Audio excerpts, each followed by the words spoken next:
Ginoo,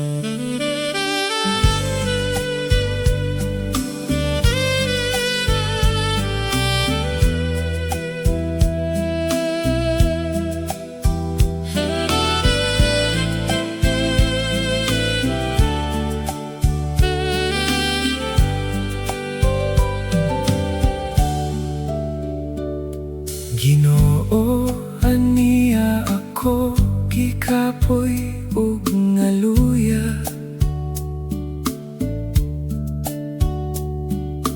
Lawas kong mahuyang daw matumba sa bugton mong kuskan. Ako sapnaya aron makapahulay sa imong presensya. Ang akong kalag puno sa kasubo, kalibutan daw mitabon kanako. Karon ania nagpaubos kanimo, umola ug hulmaha sa imong gugma.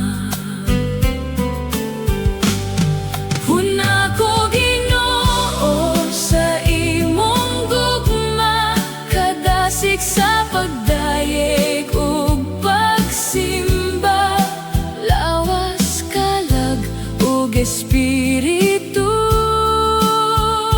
bag-oha.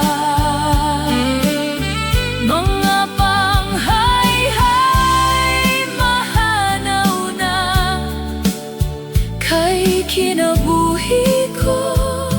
Ikaw na ang tag-iya.